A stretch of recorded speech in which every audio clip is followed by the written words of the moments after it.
All right, you're There it unmuted. is. All right.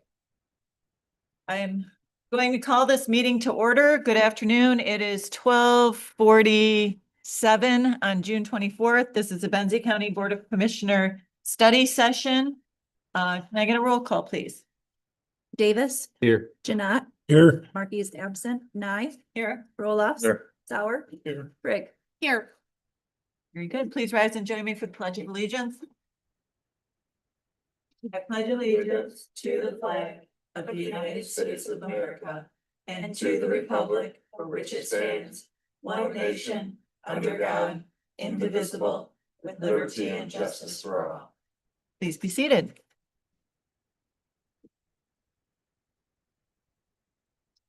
We have an agenda before us. Do we have any additions or deletions before we approve? Move to accept the agenda. I'll second. Motion and support. Is there further discussion? Hearing none, all in favor signify by saying aye. Aye.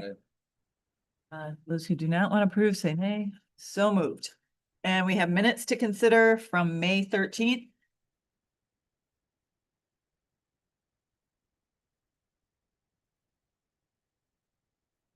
Move that we approve the minutes from 5/13.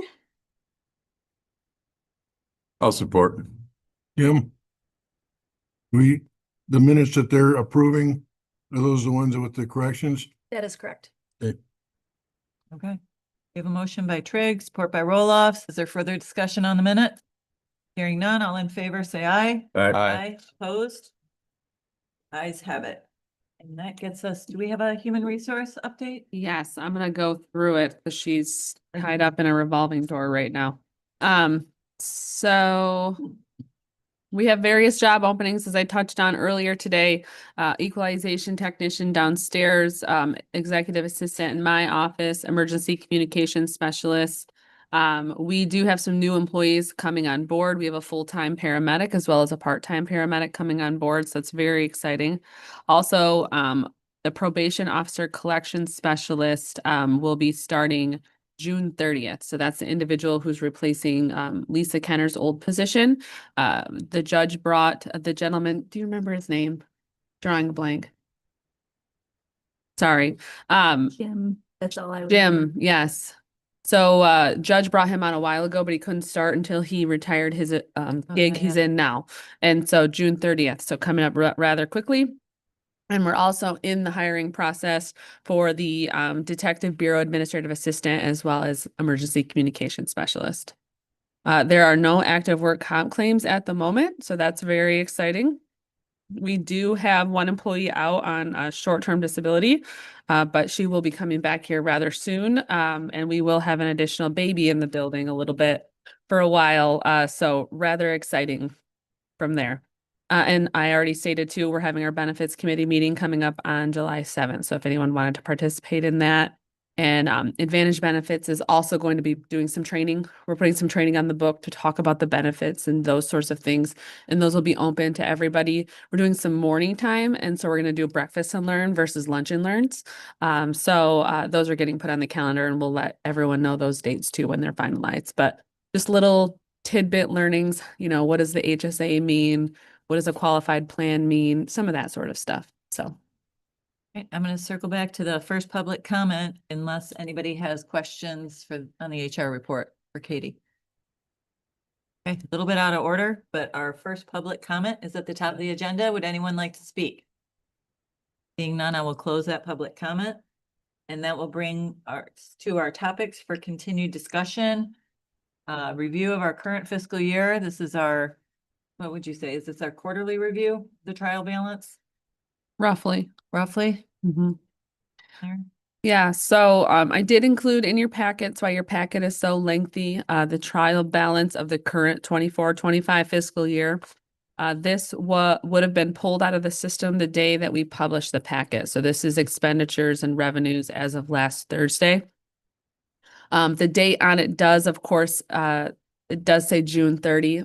That's a limitation of our system that it's by the month, even though you've pulled it on a day and the day is different than the end of the month. But it's as of June 19th. However, it does say June 30th.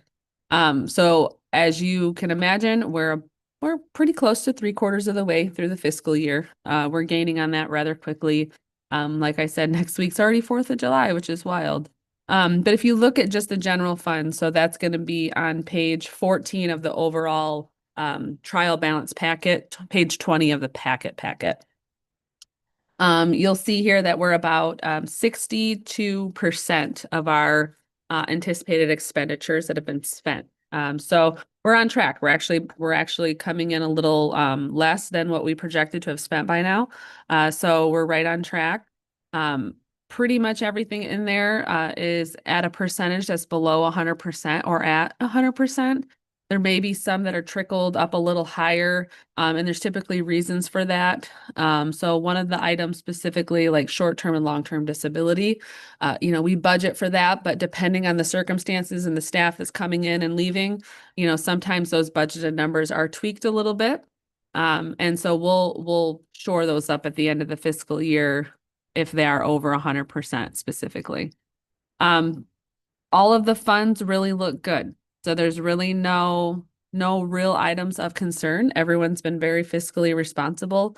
As a whole, I think Kelly can agree with that. Things have been running really, really well. We're not having a huge issue with folks, overspending lines and those sorts of things. You're not seeing a ton of budget amendments. The ones you are seeing are pretty housekeeping in nature. So everyone really is doing a good job in pulling their part to have a good budget for this year. So unless there's any specific questions that you want to kind of dive into, overall, the budget looks really good. My one question would be, where are we at on overtime?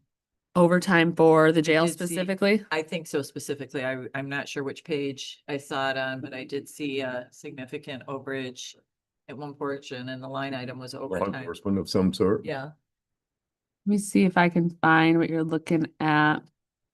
I can look too, but there's a horrible glare. Oh, no. Uh, So jail overtime's at about 90% utilization, which is high for where we're at in the fiscal year, but they're not over. I think That- it's road patrol. Road patrol? Okay, let me get back to that. The jail now should slow down because we no longer have 2 individuals out. The one has come back off work comp, so we have that person back working on the shift. So that will assist with some of that overtime. 9 times out of 10, our overtime is a staffing issue. It's not, another issue.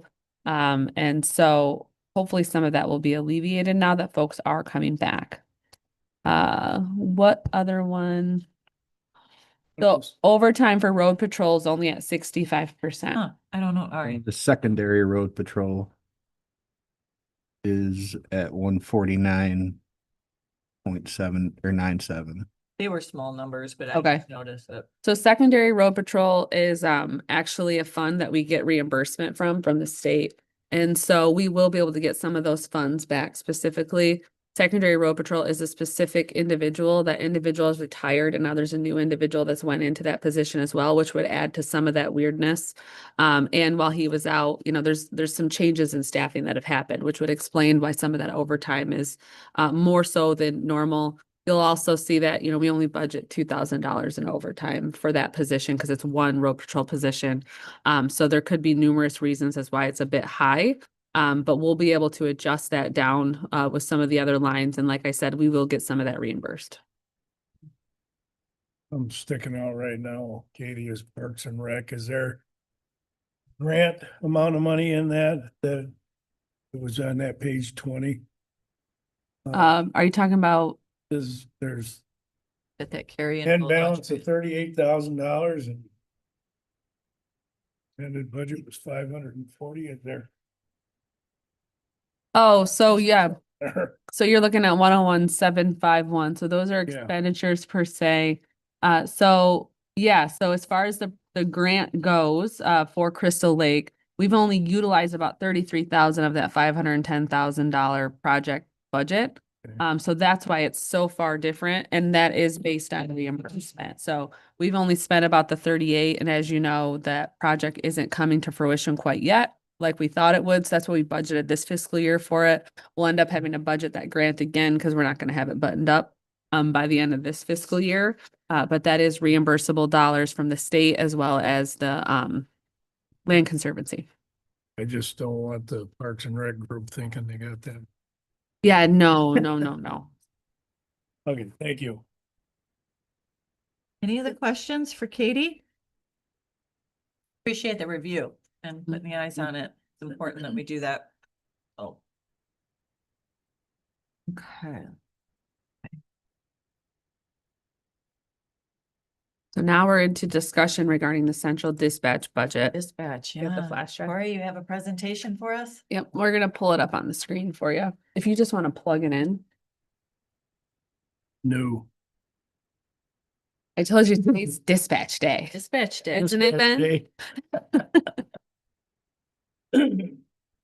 This makes it easier to say no.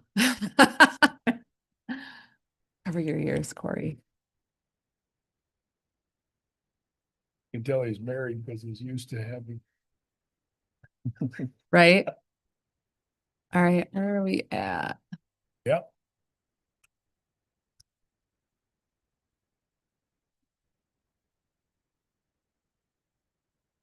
Oh, there we go. This guy, that one, both.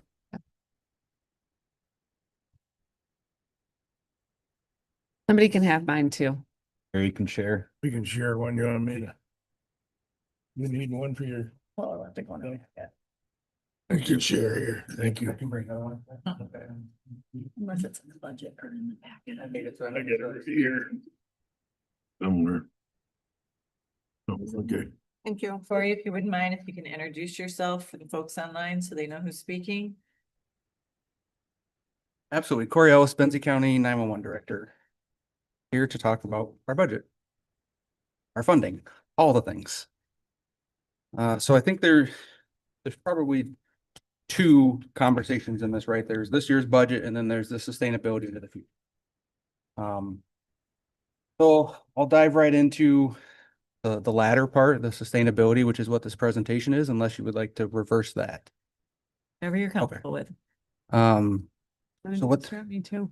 You can, because I'll flip through it. So what I printed out and put in front of you, if you could pull that one up, the infographic, that was, so when I approached this topic, this is a really big topic.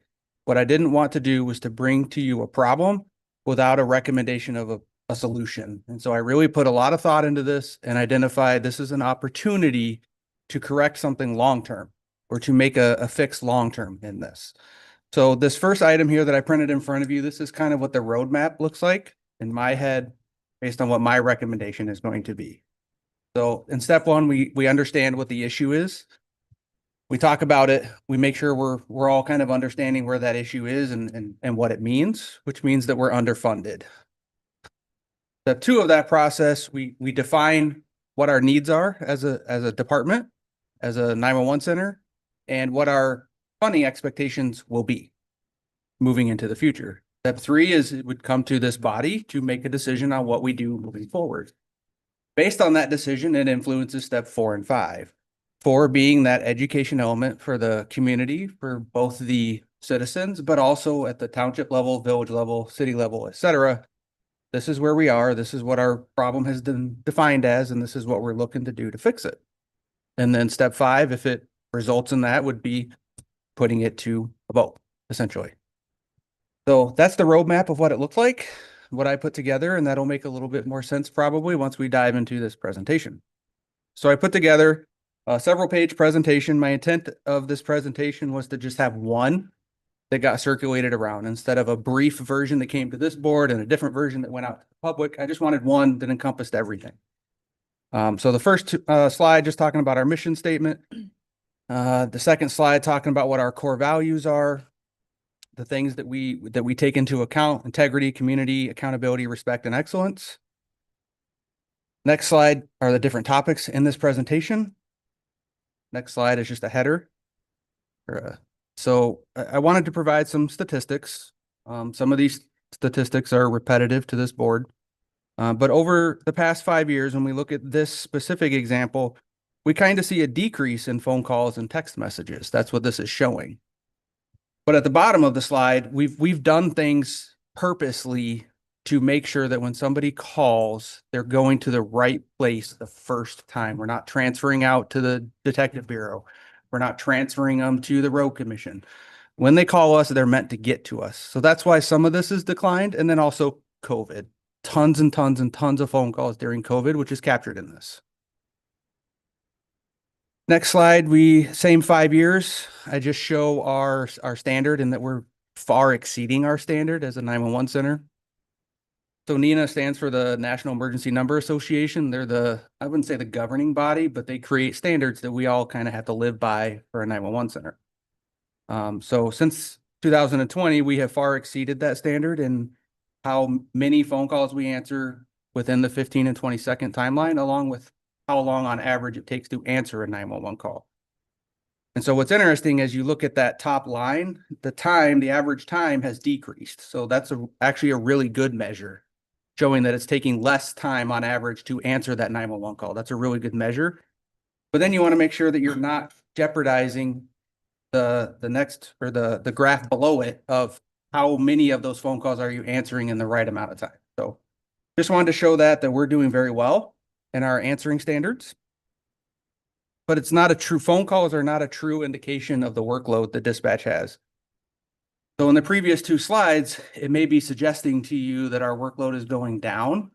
And this slide is going to show you the exact opposite of that. So what is CAD? What does that acronym stand for? Computer Aided Dispatch. This is our platform, our software that we document all of our work. So when deputies are out on patrol, for example, and they have a traffic stop or somebody flags them down, there's no phone call generated for that, but there's still a body of work to happen. So this really is the indicator, in my opinion, of the workload in dispatch. And you can see that on an average, that trend line, it's going upwards. It's not going downwards. So I felt that was important to share. Next slide. Any questions? Because I'm trying to fire through this a little bit quickly because there's a lot. So please just interrupt me. I looked at our current funding. We've had a lot of conversations at this level about what our current funding is. But again, I wanted to provide that education to the public as a whole, so we're all talking the same thing. We're funded by a local surcharge of $3. On top of that, we're funded by a state surcharge that is shared.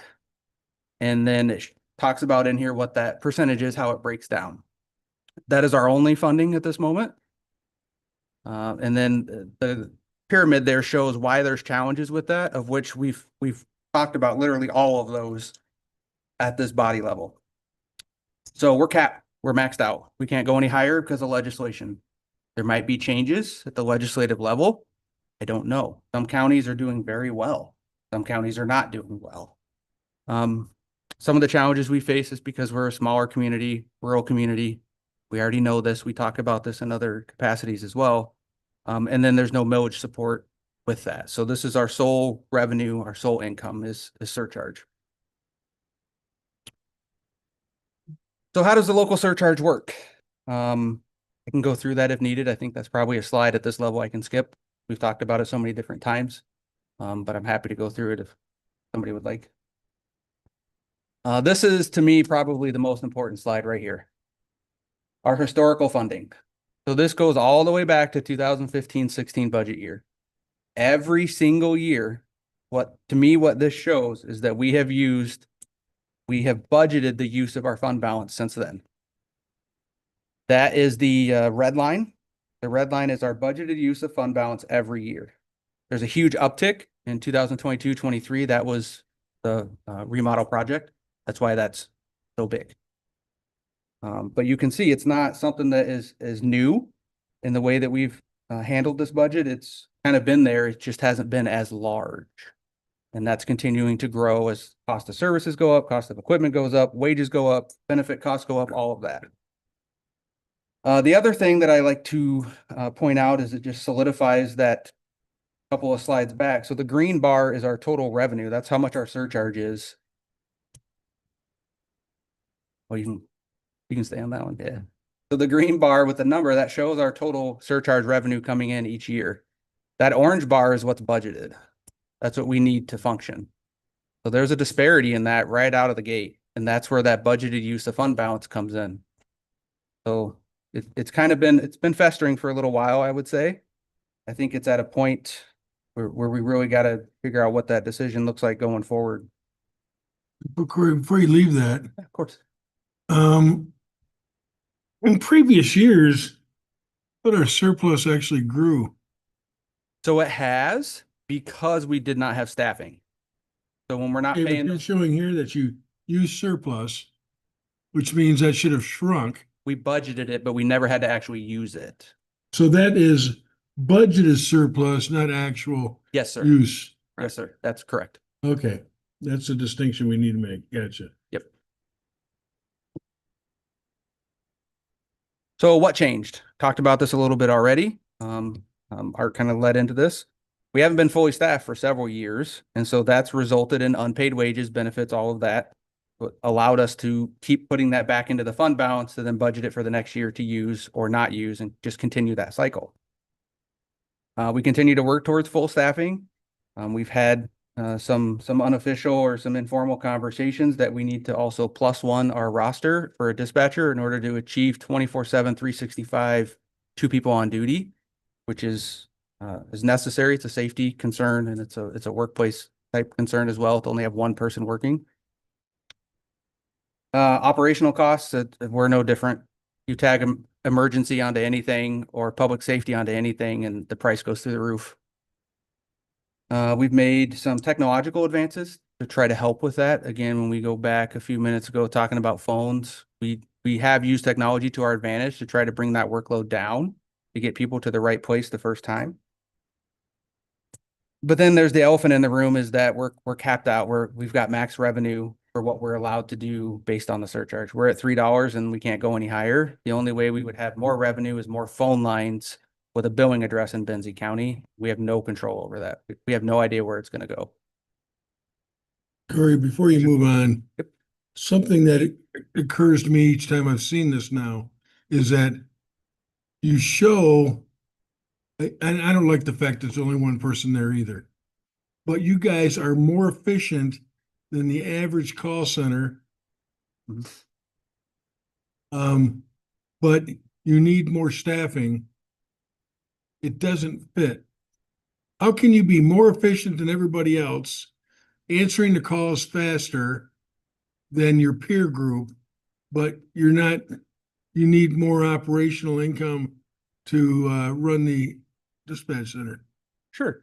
So there's kind of 2 parts of that question. The first part I would answer is there is a certain level of service that I very loosely use the word decrease, but if we can't stay on the phone with the caller long enough, like we're supposed to, because another call is coming in, we will hang that up so that we can answer that next call because we don't know what it is. But now that first call is not getting the best service they could. But when we pull data, it looks like we are. The second part of that would be today is actually a great example. I only have 1 staff member working right now who provides them a break. If I'm in meetings, if I'm not available, etc. It's an unwritten rule that it happens. They take a break, they use the bathroom break. I'm there during the day, which is why we intentionally schedule it that way so that most of the time me or my deputy director can provide that break. But we can't always be there to provide that. And it just happens is my answer. There's a risk associated with that.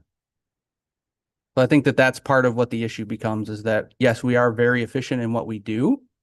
Yeah. We rely on a lot of auxiliary staff. It's not a whole lot different. It's a similar concept in a different industry.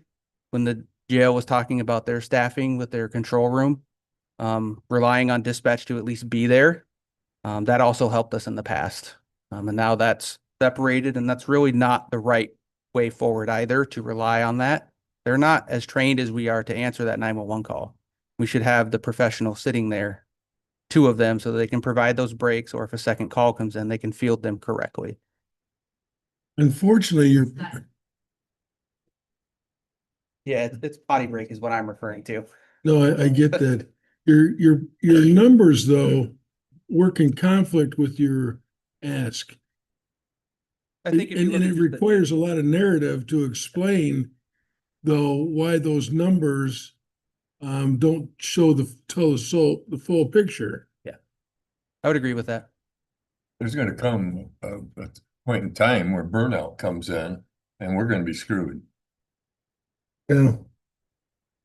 I'm just saying the numbers don't work. Well, I understand that. So as we move forward through the presentation, we look at comparable counties. So I wanted to, there'll be more too in this. If for those that have already read through this, I look at a regional level and a comparable level. So what I did on a comparable level is I took the county approved comparable counties, took their budgets, asked for, what their budgets were and compared it to ours. And then I also noted where their revenue comes from. And you'll see that later on in this presentation, when my recommendation is there, it's not really all that different from a couple of other counties that are already doing this. They're also facing some of the similar challenges. Entities not take a local surcharge. They don't have to. They're not required. They have a millage. MSD has Yeah. a millage. Yeah. It's an optional thing. It's an option. But they're foregoing funding. So Well, they're getting it. folks are paying the $3 on the phone, right? Or no? No, it's just No, not- No, there's they're not. nothing. They're So the not only levying thing, it. the Okay, only thing gotcha. that they would pay, as an example, in this one here, we're talking Roscommon and Manistee, they'll pay the state surcharge because that's the state assessing that. And so both Roscommon and Manistee will receive that state shared funding, but no local funding. Gotcha. They get their local funding through a millage. Hey, Rebecca, will you come up so that folks online So can that's hear you? actually a safety net for them. Should the millage not pass, they could levy the $3 surcharge. They'd have to go through a process and throw it to a vote, but Yeah. yeah, they could. And yeah. And Benzie County, every time you put that $3 surcharge paperwork through, that goes to somebody who tells that phone company, charge the Benzie County addresses the $3. Gotcha. Yep. Very specific. And remember, that also goes on a ballot. Yep. So something is on a ballot in all of these county. It's just a matter of, is it a specific millage or is it the surcharge? So one of the important things that kind of shows as a visual in the next slide, and what I wanted to show, and hopefully this also helps a little bit with the numbers conversation, is I don't necessarily think that we are over budget by any means. I think that we are underfunded. The funding isn't there to support the operations that need to exist. And that's what I was trying to share or show in this example is we're not trying to go above and beyond or outside of what our comparable counties are doing. We're trying to be more in line with them. So we're roughly $460,000 in less revenue than our comparable counties. And then the next slide, I tried to break it down by per capita. Well, how about by population base? Let's consider that as well. And so that's what this does. That orange line still shows, other than the anomaly of Clare County, and I'm not sure what their magic is, other than if you go back to how their funding model is set, their per capita cost is very low. But when you look at the rest of them, we are under budget, under funding per capita base. So trying to address where both of those thought processes would be. Any thoughts or questions on the comparable counties? The next slide goes into still comparable, but the staffing model. So that's what I also wanted to show, because if my ask is to add to the roster, well, where's the support in that other than our own community and our own public safety responders support? Well, we would be right in line with our comparable counties as well. So right now, Benzie County has a director, deputy director, and 8 dispatchers. There may be title differences, how the jobs are labeled, et cetera. But if you get down to the meat and potatoes, we're pretty similar. If we were 2+1 dispatcher, if we had 9 dispatchers to have the 24/7 coverage, we're pretty in line with the rest of the counties. Is this 8 dispatchers that we have? The Rostered, roster? Yep, but not don't filled. Really physically have them. Yes, sir. That's correct. Kalkaska has their sheriff doing Yes, ma'am. Their sheriff is considered their 911 coordinator, coordinator. and they assign a sergeant to be kind of the manager, or I'm not sure what his title is. I don't remember off the top of my head, but yep, it's still all ran through the sheriff's department. I love Grand Traverse. They got more supervisors than they got dispatchers. So if we look on a regional level, one might think, well, that's going to be way out of line, but surprisingly it's not, because I didn't do an average. I took a median. So we throw Grand Traverse right out of the window when we look at median.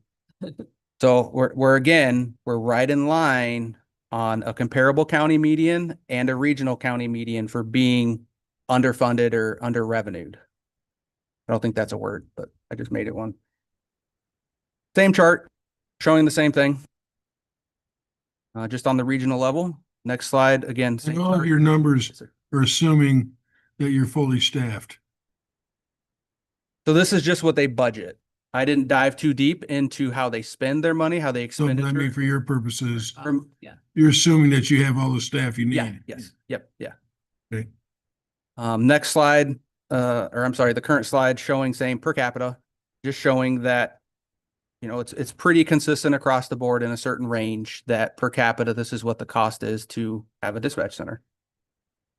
Staffing level, I just put this in here for info. I don't have a lot of buy into this.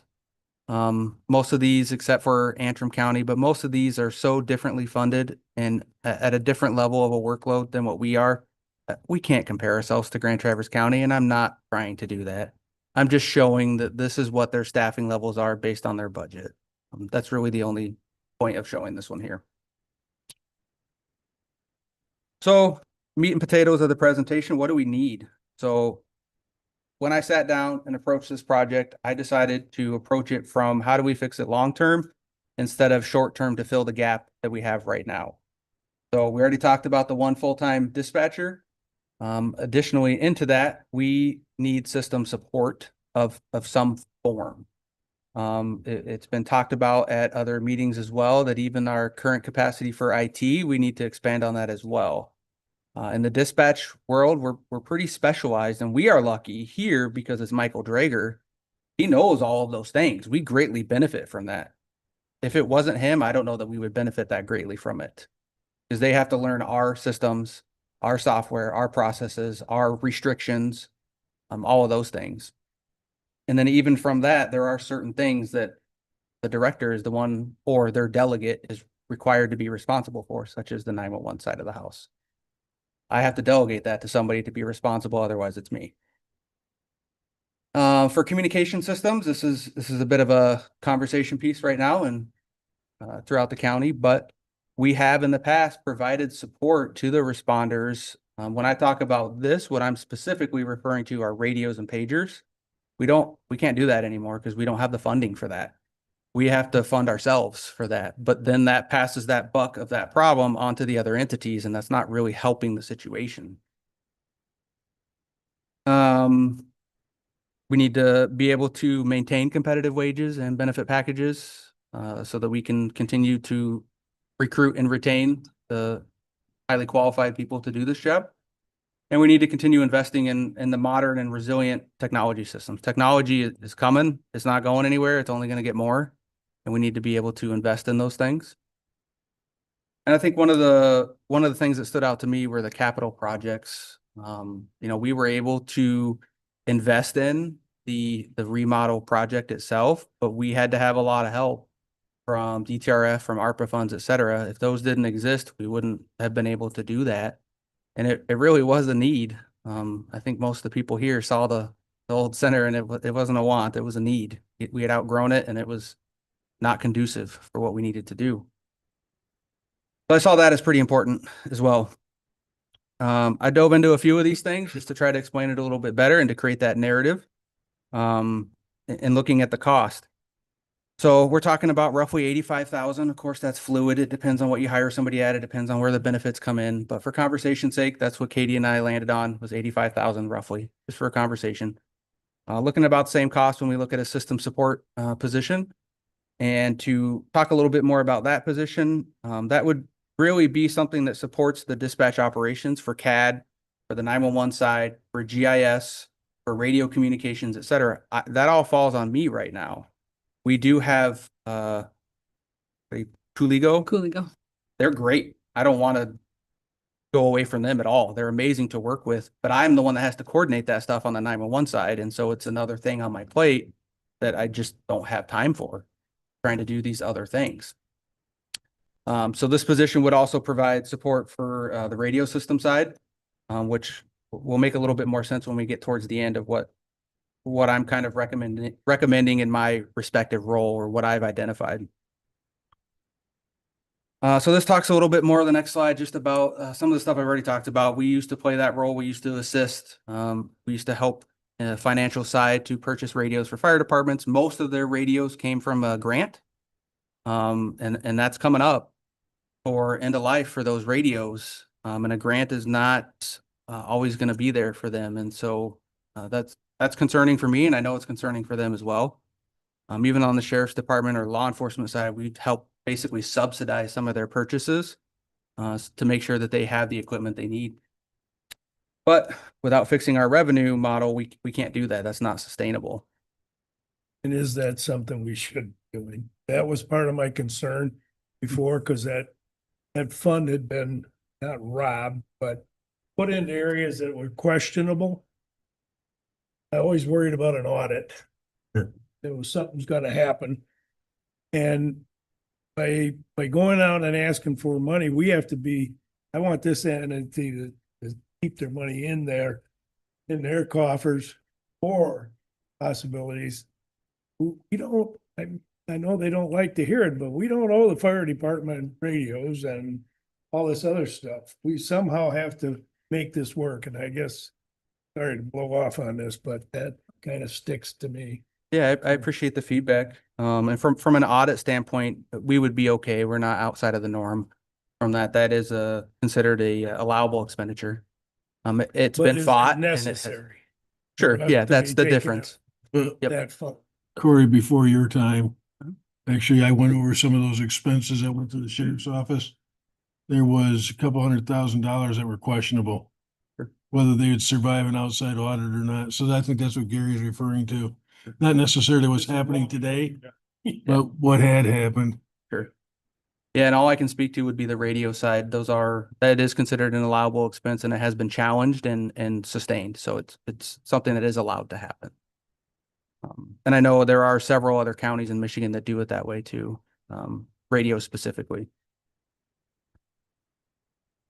Next slide, just talking about redundant resilient systems, why that's important for us, capital investments, why that's important for us. I think this body understands that completely. I don't need to dive into that. But what does future funding look like? So when I sat down and tried to figure this out, came up with myself with 5 options. Of those 5 options, there's only one that is my recommendation, and there's 2 versions of that. So I kind of just want to go through why I eliminated the other 4 and kind of explain that. Option 1, maintaining the surcharge and the general fund supplements it. That's not a bad option for a quick fix, but that amount is going to grow every year. And we know that because we've shown that with our budget, that our revenue is not growing at the same rate that our expenditures are growing. So that amount that the general fund would have to contribute is going to grow every year. I'll skip option 2. Option 3. So this is the only option where it doesn't have to go to a ballot. But it's such a negligible amount, it really would just be a waste of time. The Board of Commissioners are allowed without a vote in state law to assess a 42-cent surcharge, and it's just the vote right here. That's it. The amount that brings in is so small, it's not helping anything. It's just muddying up the waters, and for me, there's a bit of a transparency issue in that. That's 42 cents in addition to the $3? Nope, 42 cents only. So you would take the $3 and drop it down to 42 cents. Okay. And then have a new millage. Yep. Option 4 is you dump the surcharge completely and a new millage to fully support 100% millage-based support. Option 5 is to maintain the surcharge and have the user agencies fill that void by billing them. This does happen in other counties. I don't think it will work here. I think at that point, you're robbing Peter to pay Paul, and some of those entities probably couldn't even pay what that bill would need to be to actually balance it. I think that's not the route to go. So if you go to the next page, that's where option 2 comes into play and why I said there's 2 of them. So there's the one that includes, which is the next slide, and this one that excludes radio support. So there's the local surcharge. I took just an average, $615,000 a year on average. That's a reserve, or that's a conservative average. And then the state surcharge, again, conservative average, $160,000 a year. Plus an unknown millage rate, because I didn't get too into the weeds on that, but a millage rate that supported roughly $525,000 to bring the budget to 1.3. And what that budget would support is everything that I just identified in the prior slides and the needs. Of course, some of those things don't have to happen. That's just me bringing the full picture of kind of where I see that this needs to go to have sustainability into the long future. The next slide, which is my recommendation, is to include those radios. And the reason that I recommend that is because now we have consistency. We know that those responders have the right radio in their hands that are going to work. They're not buying a radio off of eBay that has been refurbished 4 times, is 15 years old, and doesn't have the right information in it, the right configuration. Is that their choice? Of course it is, but it's not the best choice. If we can support that, of which I believe at this amount, we can support that each year. That's what my recommendation would be as we try to fix all of this in one approach. That's a big number.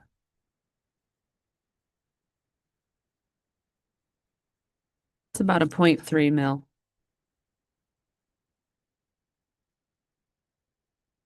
I tell you the thing that continues to kind of befuddle me. And this is not an effort to keep pushing back on you, okay? In fact, I'm looking for a way to make this happen.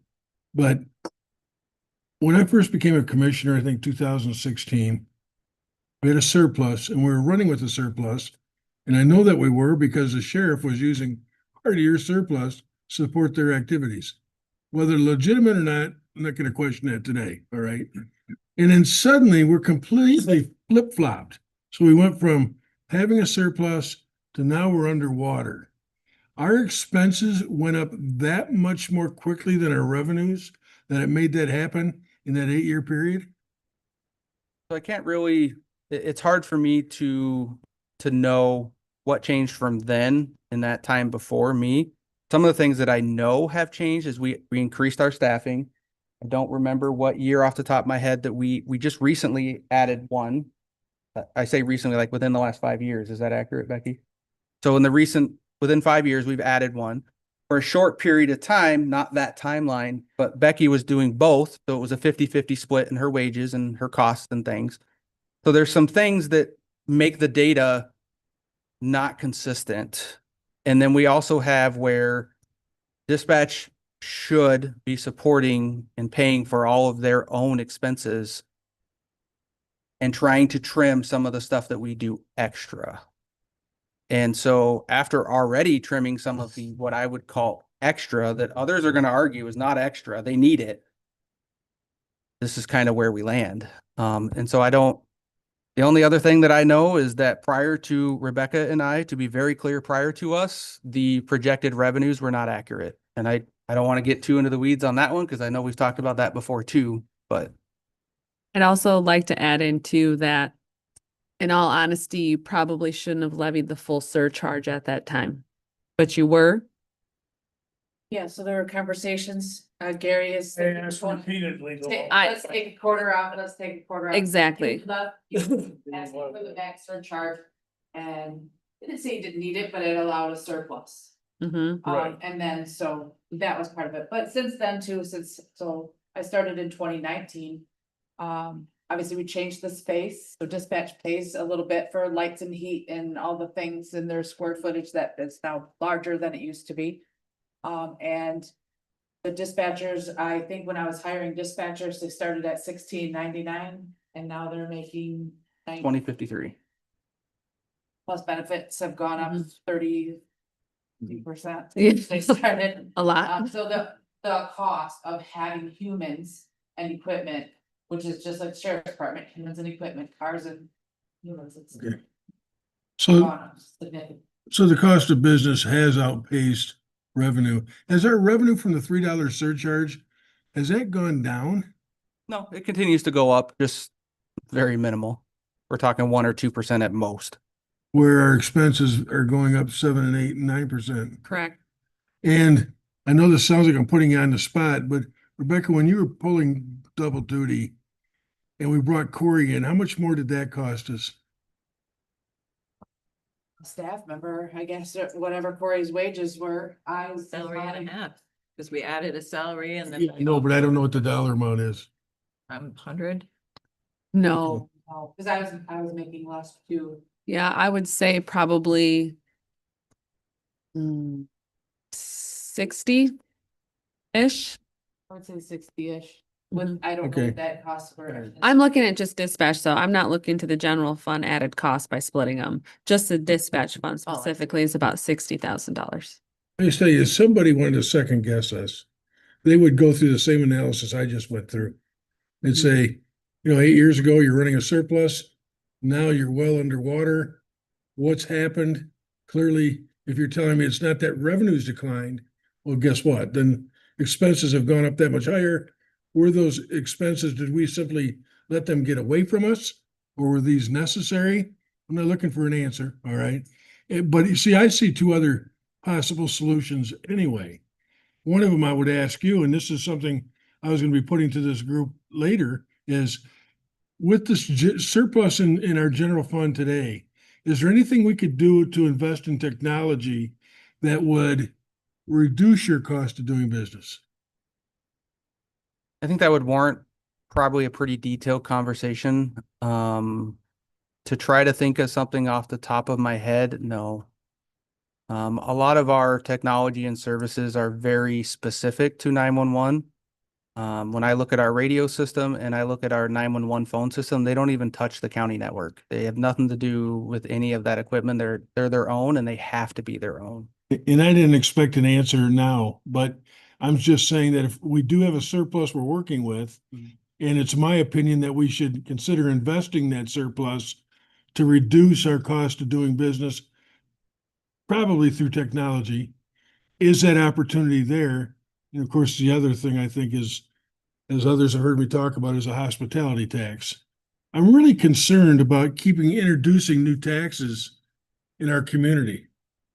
Because I think that people may look at it the same way I just did. Is that how did your expenses grow that much faster than your revenue? It's been a growing concern since even before I started. When I first started the conversation, as Ron was walking out the door, do we need to consolidate and put you, because you don't have enough staff, and should we be putting monies in, into a Leelanau, or Benzie Manistee thing, and I had to ask, which direction do you want me to go? Because it's going to take my full effort to do the math of one angle or the other. And you said, we're not gonna have that conversation anymore, move forward with this operating, a 911 center. But again, we were down 3 roster positions, I think, when I started. Relying heavily on, not the jail to do 911 work, but the jail to make breaks and help a person who was riding solo. And while that might have been, we keep using the word sustainable back in the day, the population of this county and the visiting population of this county has increased substantially. And I don't know how many, even just the number of smartphones that puts a workload on dispatch when they fall off their cars. I don't know if you pay attention to the scanner or whatever, but in one day, 3 smartphones can fall on the ground, and that requires a full county alert. Yep. To find out if it was a crash or not. And so it takes this technology out in the world has put a workload on dispatch, so they just constantly, and as far as their numbers being, where they're like, their stats are really good, but they need more help, they're damn good people in that building. They're working their asses off, and literally, like I said, I walk in, just give somebody 5-minute pee break before they go back into dispatching ambulances, and everything is always time critical with 911. Last night I helped, took a delay to get somebody who had fallen in their garage ambulance, because I wasn't set up to do all those things. The dispatcher would have had to pee, and which is fine to go in there. And so it's like, I felt like inherent guilt for the rest of the night, going, did that guy sit on his garage floor 2 extra minutes? 2 minutes to me or 2 minutes to you doesn't seem like anything, but in the world of 911, 2 minutes is like, oh my God, this guy sat on his garage floor for 2 minutes because I couldn't hit the buttons, because I've been out of the loop long enough in that room that all I can do is answer the phone and get the information. I have to wait for somebody so that they can take care of business. So they shouldn't have to do that, and the people, your parents, my parents, shouldn't have to sit on a garage floor for an extra 2 minutes for a basic need. The dispatch is doing nothing wrong. In fact, they're doing phenomenal. Don't confuse. This is not about the commitment of employees. I'm telling you that if you gotta have a better story. Because population in Benzie County has not grown that much. Hardly measurable. But what has grown is tourism. And that's what that's what leverages it. So as you're developing a story and trying to make a case, you've got to be cognizant of the fact that not many years ago, we had a surplus. Now we don't. Expenses have outpaced our revenue by multiples. And also our tourism base is outpaced by multiples also. This presentation doesn't support any of that. So let me ask this too. I want a clarification on my memory here. So when we did the addition for dispatch, that wasn't all your fund balance. That was ARPA funding. That was other sources. I just Mhm. want to be clear that we didn't take your fund balance and build a new building. No. That was supplemented. Because that's not reflected in there either. Yeah. It looks like this peak of, this is where fund balance was used. We Right. got a new building right here. No. That wasn't the case. So that project was about $2 million and only 300,000 of dispatches fund balance was utilized to support that project. The rest of it was other funds that we were able to pool together to do that full project. So only 300,000 of that fund balance. And then I do have to ask the question, and I appreciate Art's comments, and I don't want you guys to feel beat up. This is where we're supposed to be talking about this, right? So these are hard conversations to have. Why was we partner with Manistee County for our courts. We partner with Leelanau County for our health department. We're partnering with 2 other counties for our waste management. Why is that option never been explored for 911? It was explored by Ron. I don't know why they didn't talk to Manistee about it. A lot of it had to do with, that's not what the people of Benzie County wanted. They don't want somebody from Manistee saying, where are you and what are you doing, when the people in Benzie County know exactly where you are when they look at a map type of thing. And so it wasn't explored because I said, it takes a lot of effort for me doing 3 jobs or 4 jobs to, what direction do you want me to go? And I was told, you don't need to go in that direction. I agree.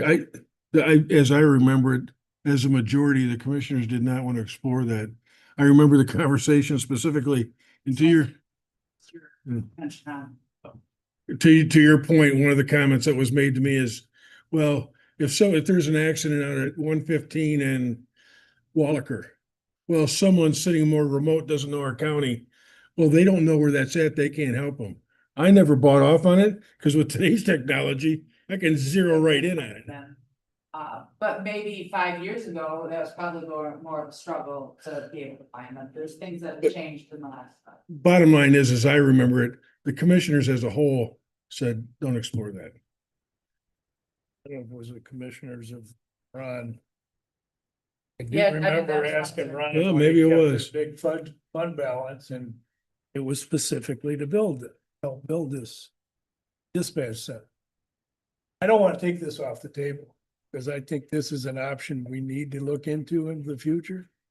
I want to dwell on it now, but You're talking about regionalization? yes, regional type situation, because technology now, you can pinpoint the neighbor's deer next door, so. Right. Yeah, it doesn't have to be local people telling you where everything, this doesn't have to be No, anymore. but that's a very large project, considering the investment that you've already put in, and when I was in Corey's shoes, you have to stop what you're doing and focus on your large project. So there needed to be direction. We either fix your problem now locally, or you send it in another direction. But it can't just be a wishy-washy guidance, because then you're just stuck sitting there going, what do we get to? Well, my Guys, we're concern is- assuming that if this would go somewhere else, it could be here. And and other people are using our facilities to make it happen. Doesn't necessarily mean we're going somewhere else. Ron's research that is going to happen from Grand Traverse, that isn't going to happen from Wexford. Leelanau County said, yeah, we'll combine with you, But we get all of your surcharge and we run your show and there's nothing to do with it really, except for maybe we might hire some. How long ago was that? Negotiate. Rebecca, how long ago was that? So I'd say 2018 is probably when Ron did those. Yeah, okay. It's been a while. Yeah, and then I know that he didn't talk at all to Nancy because they were about, but. So really, we got three things going here as I see it, Corey. You got immediate need for the next budget year. You've got certainly something that you have to be able to fill in the next 3 to 5 years. And then what does this all look like beyond that? Yes. Yep. Um, Katie, oh, I'm sorry, that was a question for Corey. Oh, I was making a statement. Oh, okay. Do you have something? yeah, I was just gonna touch base on this one again. I just wanted to talk about how our budget, how has it grown so much? Well, if you look at this, it really hasn't. In 2017, 2018, we budgeted $935,000, $935,715. 2024, 2025, it's only $986,000. That's not that big of a growth. So I felt like I just wanted to clarify that a little bit, and we can actually see we've gone down a little bit some of those years. Say that one more time, Corey. So on this graph, if you look at the orange line, that's our budget each year. Yeah, So in 2017, 2018, the approved budget amount was $935,715. If you go to the far right, same orange line, which is this year, approved budget $986,684. That's not that much of a change. So we're not going crazy skyrocketing. The 1 year skyrocketed because we're showing that we use some of our fund balance for that project. If you throw that out, we're pretty consistent. okay. It hasn't grown exponentially, I don't think. I don't think the numbers show that. So when we talk about millages, I think, the board is very sensitive to what our community can withstand. Yep. Katie, I know you were tasked at the tax advisory committee with comparison numbers of other counties and what their constituents bear as far as an overall tax with their millages and stuff. Do you know at this point where we fall in that, or are you still gathering that data? Yeah, Brianne's working on gathering that data because most of that falls within equalization. And so she has pulled the directors to get a lot of that data. In addition to the state tax commission, you can pull some of that data as well. So I'm not sure where we're at in that. It is hard to look at that though, because we could levy 12 mills and somebody else could levy 6 mills and get the same revenue, right? It depends on your taxable value is how those mills. Yeah, you have to be yeah. looking at the right column. So we'll have to be looking It's gotta at, be apples and apples. it'll have to be apples to apples. So as far as our comparable counties too, which our comparables typically are, we figure out those based on taxable value, right? You're within a taxable value. So we'll look at those specifically, but I'm not there yet. And another thought I had about the radios, I do agree with you, the uniformity is a huge issue. I think that has to be addressed in the memorandum of understanding where I struggle a little bit with folks being taxed at their township level with a millage and then at the county level as well, to cover the same thing. So it's Mhm. somewhere, I mean, I know this is a surprise for certain townships. Other townships planned for it. Somehow they just knew that this wasn't going to be a gift. Year in, year out, we need to set money aside to pay for these, and others didn't. So who was right and who was wrong? I don't know where that's going to pan out, but these are all concerns Mhm. of mine. They do already levy that millage for those services and that kind of stuff. We weren't upfront explaining what was going on. I don't think we knew. And that's my understanding. We didn't know. We just knew we had a grant and we were going to provide and everybody had this equipment. I don't think it came with and we're going to do this every year. Yeah, because a computer life is, whatever, it's been 5 years. Yeah. And had Windows said 11, your computers are still capable of being, sometimes you just, same with we don't know when we have to replace our computers because Windows decides that nothing is compatible, we gotta start all over. So, no, we would have never known any of that. It was never guaranteed. I can't find any documentation. They could have assumed it was guaranteed. I probably would have said, if we can provide, we will. That would have been my proper Right. answer. If they would have said, are you gonna, if someone said, can you be able to do this? I said, as long as we have funding, I'm sure we will make an attempt. That sounds like something I would say, but I would never say, yeah, in 5 years, I'm gonna buy you a new computer. Cause I know how much that project cost. It was over $100,000 that I asked for out of fund balance to make that happen. And I think we need to make it clear that they are gonna have to handle this themselves, and they're gonna have to abide by what we suggest they get, so it is compatible. And they just can't arbitrarily buy something and start hooking it up that doesn't work. I mean, it makes no sense, but they need to be responsible for it. So let's talk about one of your approaches are with a tourist tax. I know that you have talked before about a bed tax, Hospitality tax. hospitality tax, and one of my concerns about that approach, I think it has merit. I think it's worthy of discussion. I don't know if it constantly being put on beds is the right thing. There are a lot of areas in our community that get us, a real influx of money because of the tourism, the grocery stores, the gas stations, and having that a pass through on just beds, I think is getting worn out to some of the folks who provide the beds. They've been doing it for years. You and I wouldn't disagree. First off, I've never taken the time to explore what we really can and cannot do. I've not taken the time to say, who else collects this tax besides lodging owners? Never even gotten that far. Right. All I'm saying is that our cost of doing business goes up because our population triples, and our public safety is the one that really gets hit with it. And we should be finding a way to put that burden more on the visitor than on the property tax owner all the time. How do we get there? I just know that there's this hospitality tax, not even sure how it's assessed. Do they assess gas stations and canoe liveries? I have no idea. For just a hot second. So there are some, and currently Benzie County doesn't fall in those parameters.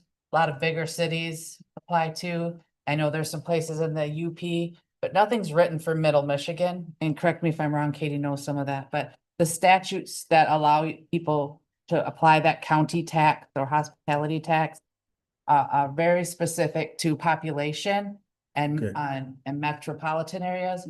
And then again, there's one specific for the UP. I think definitely if you did some research, it's gonna come down to legislation, and the key would be Northern Michigan isn't allowed to assess those taxes in this little window gap because of the way the statute's written. When we are impacted the most by just as much by tourism, but we don't have the revenue to sustain 911 service, police services and stuff that are attached to that many visitors coming. So I think that's what it comes down to is we can't find that window that says tomorrow you could assess that tax. There's no statute that allows for the county to do that we can find. It would have to be a legislative change that says in those current laws that exist, that there be an allowance for any county to be able to do that and not a county within the parameters of, 75,000 people plus, populations. There's a lot of math in some of those statutes. It's really bad. How does So- the chamber do it? Well, the They're chamber, different. it's organized under Convention and Visitors Bureau, and it's a different statute. But assuming that that's right, and I have no reason to doubt you on it, then the next step long-term is let's work it through it legislatively. Yeah. But yeah, I'd like to, I was part of that group that brought in the CVB, and there was no population No, limitations. no. In fact, Crystal Mountain could have been their own if they had wanted. Then they had the prevailing vote. There is like 5 statutes that say that you can do this, you can do this. There's one specific for if you're in the UP, you can do this. The other one says this or that, but must be a reason that this bubble from us to Tawas doesn't get, some of those. So there must be a reason. We just gotta look into it. Yeah, but it may not be statutory. Right. Yeah. I'll tell you, the biggest pushback I get is from the lodging industry. They'll Mhm. say, and this was when I was even in the business and your folks were in the business, they'll say, well, you're just charging my customers more. You're costing me more. No, you're just collecting it. Oh, well, if I wasn't collecting it for you, I'd be collecting it for me. I mean, all these walls come up about why I shouldn't be doing it. So I'm not 100% convinced then that it's really state statutes.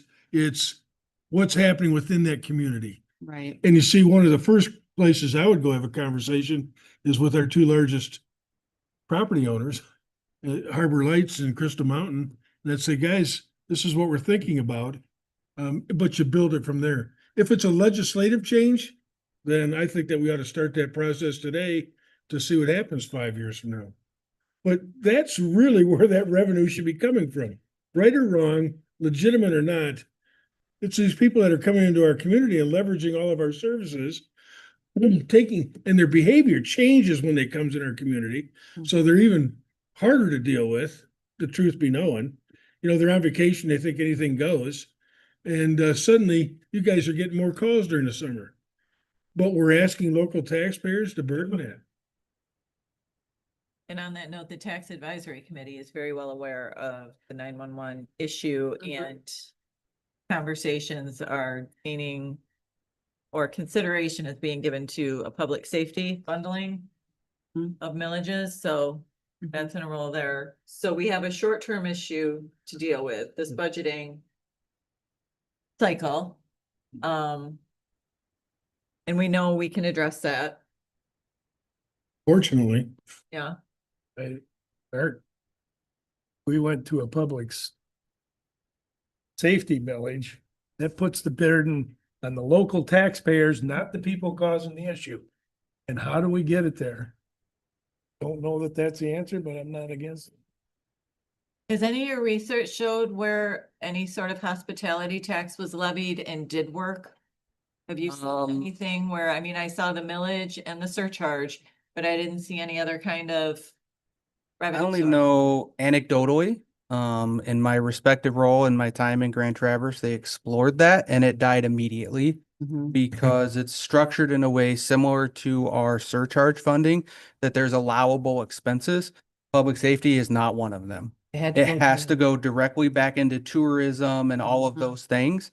And so if there were an opportunity to take that funding, if we were contributing to tourism, let's say, you could supplement that, you could move money around, right? But it has to go to a certain thing and public safety is not one of them because they did look at doing that. a hospitality tax, Goes towards Yep. chamber and things like Yep. that. I'd like, I appreciate you having that information. I'd like to explore that further. CVB money clearly has those restrictions on it.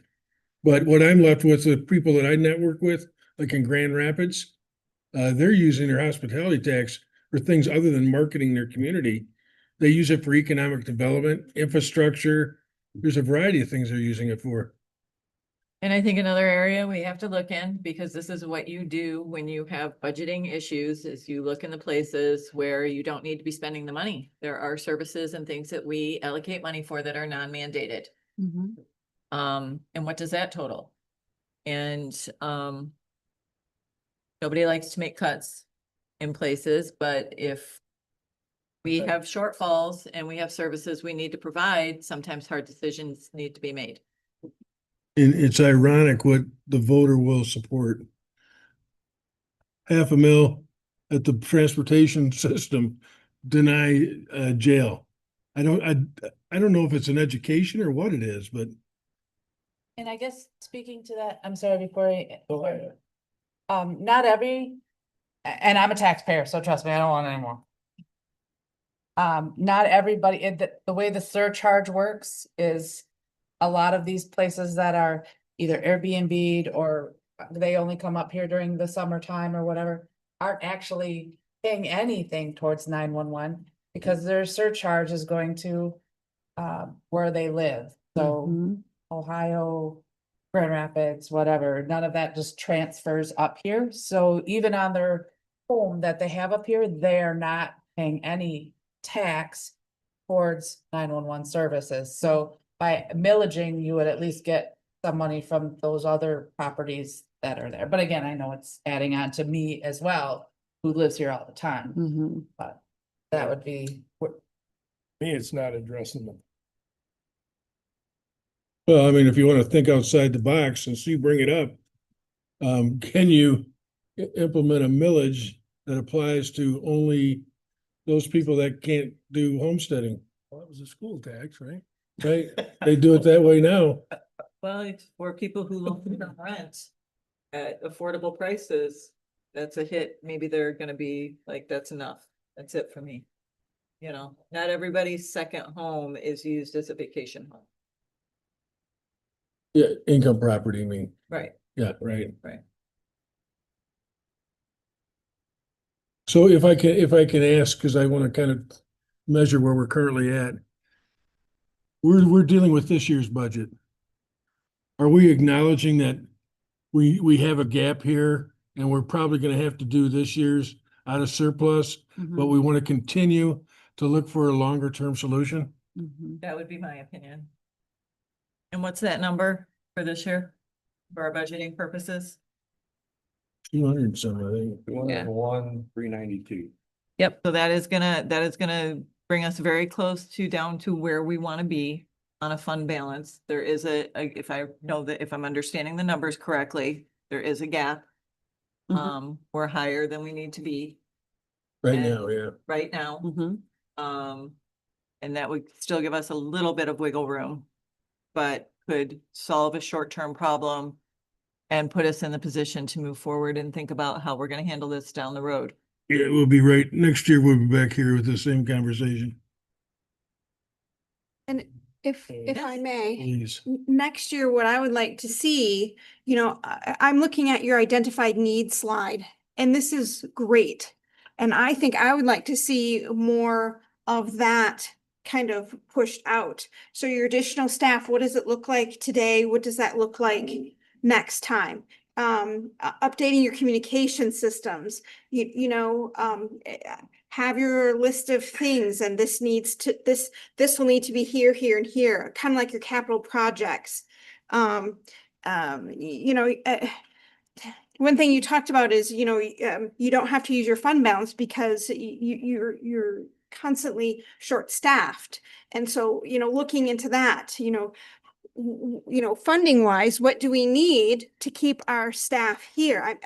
I'm assuming it's money. I don't know. But, I mean, you can tell me that because I'm assuming you have exit interviews and whatnot, but something to that effect. What do you need to keep your staff?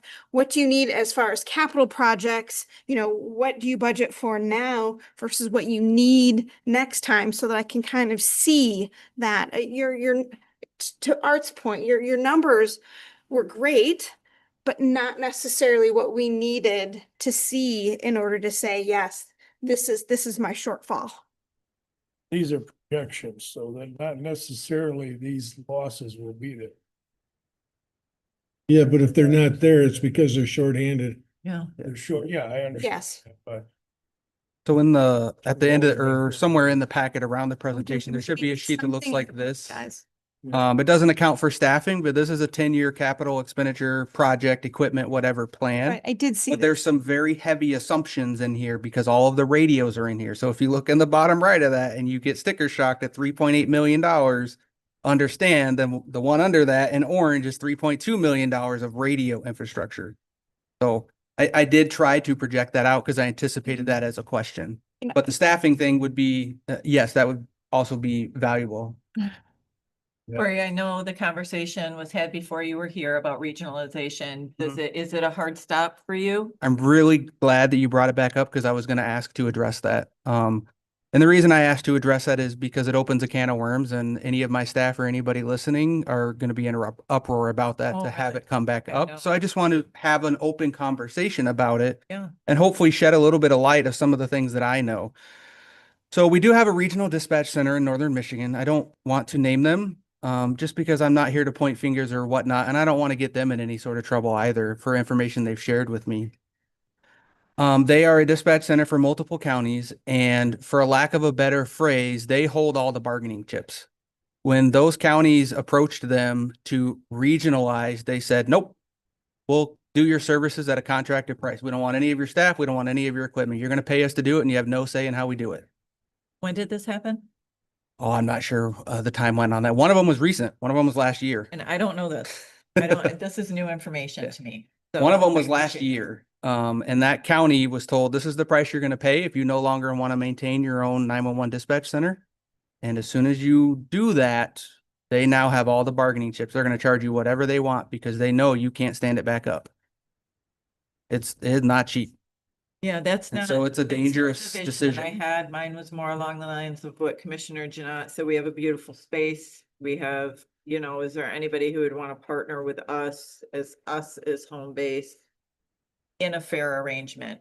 Not what, you know, Rebecca alluded to, and I don't want to cause havoc in your department. We're trying to be responsible and look at all the options and have talked through anything that might put us in the direction of a solution, I think is what we're trying to do. I'm looking at everybody at the table here. I'm So- And not, I think we're- there's an we're- opportunity to have a conversation and we set what we're looking for and the expectations of saying, if you're just going to tell us, pay us, we're going to invoice you and you pay us, that's a non-starter for us. We're looking to actually collaborate. That's a different conversation than, hey, we want you to just do this for us, sort of Yeah. thing. I think one of the advantages to this business is it doesn't have to be contiguous counties because of the Correct. technology. That's correct. We just built out a new center. Quite frankly, I'd be developing a plan of I'm selling my services. I don't, taking us and putting us somewhere else may be a solution too, but my first thought is I'm doing it right. Can I sell my services to you? And you know what? It could be somebody in the middle of the state. It doesn't really matter. I would not have, I absolutely not support building what we just built to the level that we did and abandoning that. So The challenge with going that route would be we didn't build that space with that in mind. That space meets our needs. That space does not meet needs to expand or take on more counties or more services or whatnot. That would be very challenging and would probably require another remodel. All right. But if it's a good business investment, Yeah, I'd be and that willing, would be I'd that be willing to conversation. make it. Yeah, yep. I would agree. I think it's creating that right out of the gate in those conversations of this is what we're looking for. Don't try to swindle us in a different direction. Are you interested in what we are looking for? What I government think it's doesn't worth do well is conversing. they don't look for revenue opportunity other than taxes. I'm saying, let's get outside the box. Let's look at how else can we generate revenue that doesn't burden the taxpayer, helps other communities potentially. So I, for one, speaking only for myself, looking 3 to 5 years down the road, I think that we ought to be considering some regionalization. But that's not going to happen in 12 months or 24. I don't want to see employees panic No. about stuff that's not really happening. We're just discussing. And a lot of that is brought on by wrong information getting there. And I hope they understand that that's not where we're going. We're just discussing Yep. the issue. All about communication. It's going to be about how you deliver the message, quite frankly. I agree. And so this is the first time this presentation has seen a public body. It went to the tax advisory, which I guess that's public body. So excuse me on that misstatement. But I've kept this tight lip because I want to make sure the narrative is right and to make sure that this conversation comes to my governing body on what our direction forward is before I start having any conversations anywhere else. The fire chiefs I think- themselves have not even seen this. Okay, I So- think a rat card would be, I share information at every meeting that I go to. And what really resonated with me was the fact in 2017, your budget is only $60,000 off of what you're asking for this year. That's huge. That shows me that you're living within your means, and we know we haven't been fully staffed a lot of the time. The $3 surcharge, that's never gonna increase. You really don't have any control. You don't even know what they're basing it off of to get your payment. You know, the influx of the tourism, I mean, at some point, I think it's a great presentation. Can you go around and give it everywhere? Or can you take key points that you want us to deliver to the community so they understand that we have a problem that we need to fix? And And I don't know if you want that conversation started now. I mean, we're talking here and I know there are people watching, but do you want us to wait until you get more feedback on the presentation to go forward with the messaging? I have a dumb question. I don't know what a rat card is. Oh, it's just a kind It's like a little like. Oh, little card rat that- or rack? rack. Oh, I know what that is. I Like thought when rat, and I was thinking, man. Elections come Am around. I the and people rat? Want to tell you about themselves, you get a rat Okay, card. gotcha. Yes, It's okay. it's like bullet points. Yeah. Like, these are the most important things that I want So you to know. I kind of already internally with my deputy director, I don't want to say put her on notice, but I said, hey, we're gonna have to start gearing up for an education. Yep. So my response to that would be is I feel that that is my responsibility as a department head to be present, to be transparent, and to have a difficult conversation to answer those questions with other support. So I am already planning, unless I'm told not to do that, to go, once we have a direction of what we're doing, to go to the townships, the villages, the city, all of that, to have informational sessions. I want to make sure that the community understands what we're asking for and not just blindly ask whatever the ask becomes. So yeah, I had already planned to do that. I feel like that's my responsibility that I owe to the county as a department head to Good for you. do that. And your presentation is very good. I think tried- everybody- yeah. I I appreciate appreciate the that. way you laid out the information and you didn't have to go as far back as you did. And it really, it does tell a story. I mean, there was a surplus at one point, and maybe that's a gap you have to fill. There was a surplus at one point, but at the end of the day, your expenses, if not, again, those numbers from 2017 budget to this budget don't show that you've increased spending. And that's what you need to focus on. Yeah.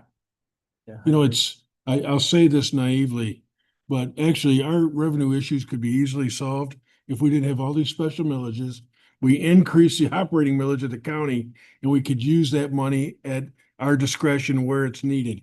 Because we have pockets of money right now where they have good surpluses, but they only can be used for one purpose. Right. This body doesn't have the right to use those monies where they should be used. And, someday that's gonna have to be dealt with. And you could do all of that without raising taxes. So do we leave this conversation with a recommendation that the budget that we're looking at, that we support that with fund balance? I'm in And- favor. Yeah. Okay. He needs to be able to go back and know what Yeah, his that future you're- looks like. Right. I mean, we're not talking about $12,000 gap and we say, figure it out. Well, we used to do that every year for the jail, so this is. Yeah, that's one thing. So I'll put in the draft budget documents, budgeted use of fund balance from the general fund to balance that budget. And then how Kelly and I will treat that is the general fund balance is last in. And so, if we need that fund balance, that's when it's moved to central dispatch. But if it's not needed because of a staffing issue, which we hope we don't have or what have you, that money then doesn't move. So that's how it would be treated. It's going to be budgeted to come from the general fund, but it'll be last in. When was the last time, if ever, been fully staffed up?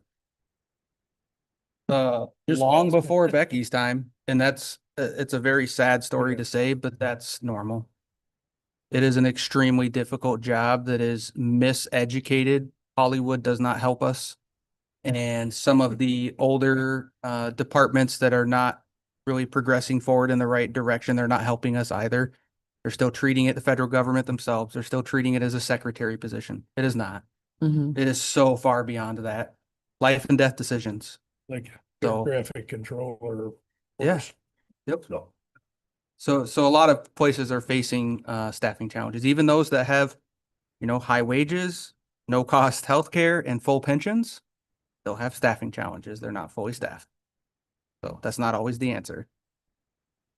Is there any other comments? Just to kind of support what you just said, earlier this year, late last year, you asked for some money to put people through training. So when they got phone calls about how to use Narcan. Yeah. Or, with someone that's just had a heart attack. I mean, that's a lot different than just answering the phone and directing traffic. Yep. Yeah, my staff performed CPR on the weekend over the phone. And without that, they wouldn't have been able to. So it's very different. And I just want to add to, you asked the question, and so Brian was able to get it to me. So of our comparable counties, so just the counties that we looked at in this presentation, Kalkaska, Clare, Manistee. As of 2024 data off the state's website and just county millages, so not your schools and, you know, those sorts of things. Benzie County levies a total of 8.3387, Clare County 7.2612, Kalkaska County 9.1308, Missaukee County 8.1848, Roscommon County 8.1431, and Manistee County 10.4968. So we're not out of line. We're actually on the low end of our comparables of total levy for county millages. So what we suffer from is we have many. So our total is on the low end, but nobody has 12. All of them have 7, 8, 9. I Nobody appreciate has that 12. information. So so when folks, you know, want to say we're overtaxing, if you're looking at our comparables, we're really in line. We're not at the high end. We're actually the lower end. Really valid. All the special millages were combined, which will be impossible to do. We would have the leeway to fund all these other things. Correct.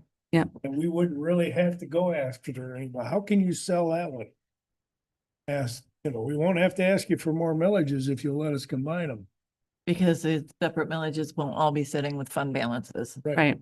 But And- people don't know that. And the other thing from, you know, a Googling standpoint, and excise tax, bed tax, whatever you want to call it, Art, there is very specific legislation on who can charge those taxes.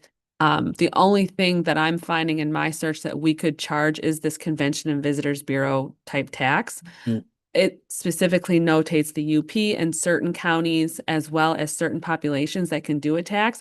Benzie County does not fall in any of those stipulations per the statute. This was brought up again in 2023. There's an analysis that I was just reading through, a legislative analysis regarding this, and when they were talking about increasing Kent County's tax, and the statute is very specific on, you know, size and who. UP is one. Washtenaw, Kent, those are called out specifically. When you start to read into it, we almost fall into it because we're a county of less than 600, but a county of less than 600 must have a city of over 40,000. Well, we're out. Frankfurt in the summer. So far, I'm really not seeing any allowance of it outside of the tax that's already been talked about that's specific for convention visitors, tourism promotion. Now, I guess you could really spin law enforcement for community policing and protecting the tourists. I'm sure there's a really great story we could come up with that could maybe support some law enforcement or some sort of funds, but it's not called out. Well, that answers the question. I'm hearing it from the three of you. You don't need to do more research, then I'll stop bringing it up. What I would like to know, not to put you on the spot, and you don't have to come up with it right now, although I think you probably will. If we combine the millages, the fund balance of the millages, can you give us that number at some point? That's it out there. And if we are done with this topic, is there anything else you wanted to add? Yeah, I was gonna ask, I wasn't entirely clear on what my marching orders were. It sounded like we wanted more discussion on what the direction forward would be before I shared it with townships, villages, cities. I'm just looking for direction for me, what you would like me to do. I think a little bit of your direction is dependent on the tax advisory committee. I was just gonna say Okay. that. So And we what have our maybe- next meeting coming up in July 8th. I think that's gonna kind of set the tone as to what Corey's next steps are gonna be, my next steps, your next steps. I think that's really gonna tell us what we need to do. But the short-term problem, I believe, is addressed. I believe there was consensus here and that will be incorporated into the budget. Mhm. Be in good standing. Thank you. Thank you for the conversation too. I don't take any of it when you're saying you're being difficult. That's what I want. It's our job. We appreciate it. Gary takes great pride in it. I was gonna say, don't not keep bringing it up. Ask your legislator to either Yeah. make it so that Benzie County or any other northern Michigan county could fall into that option. Yeah. Or two, law enforcement and public safety be added to the focus areas other than just tourism. Great point. You know, I mean, Great there's ways point. to manipulate what's Sure. already Right. existing with a few words Yeah. to make it allowable to put it in places where it needs to be. And I think every county in northern Michigan would agree that it's public safety. Yeah. You know, and adding public safety onto their tourism support dollars. Right. I agree. Thank you both. Thank you so much. We have one more conversation we're gonna have, but we've been at it for an hour and a half, so I was gonna have us break for 5 minutes. Everybody's good with that? Good? Okay, we'll be back in 5 minutes.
Word. You're unmuted. Voting with Okay. that word too.